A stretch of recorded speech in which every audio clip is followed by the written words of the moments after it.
Welcome back to Fraser 365 as we are focusing in on the topic of gratitude. And once again, we have Dr. Neil Epler with us today.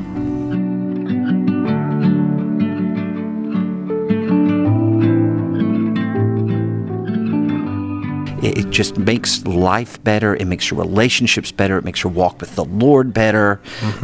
Just makes your day so much better. I think it makes you sleep better. When you're focusing on something good as opposed to something bad. Yeah. And I think it keeps the evil one away. I mean, he doesn't like smiles. He doesn't like laughter. He doesn't like joy.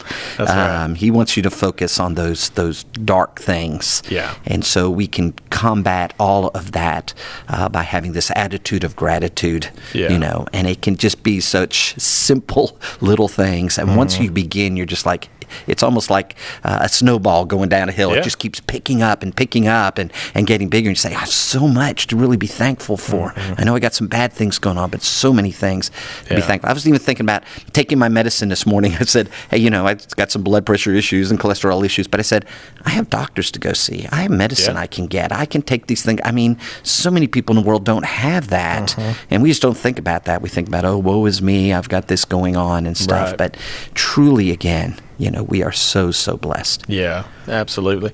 And what you're speaking of there is that healthy kind of, it's not comparison, it's perspective. Right. It's not you're saying, I'm more blessed than them in the fact that I'm better than them. No, it's just this perspective of where I am right now in life and the things that God has brought into my life.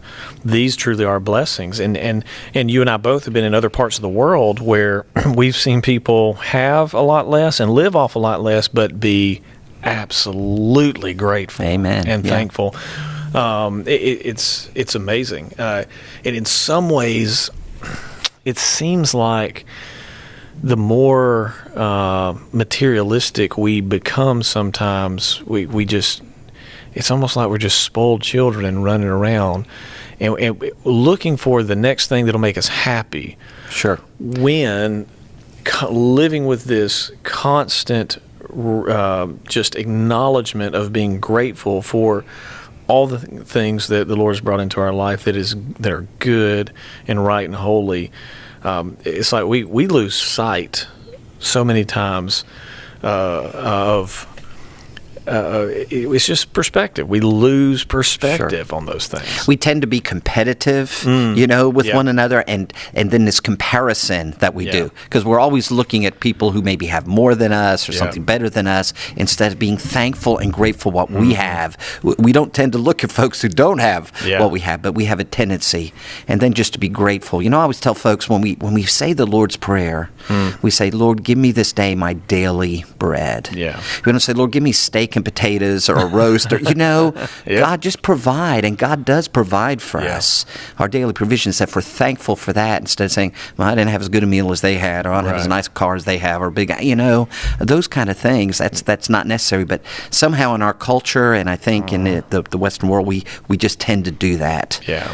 And that's why I think people in developing countries and third world, they're all in that same boat, and so they're just appreciative for anything they have. Yeah, absolutely.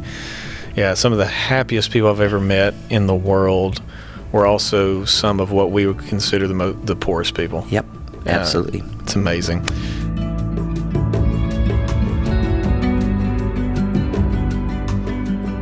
Thank you so much for being a part of this conversation on Fraser 365 as we've been diving into the topic of gratitude. We look forward to continuing the conversation tomorrow.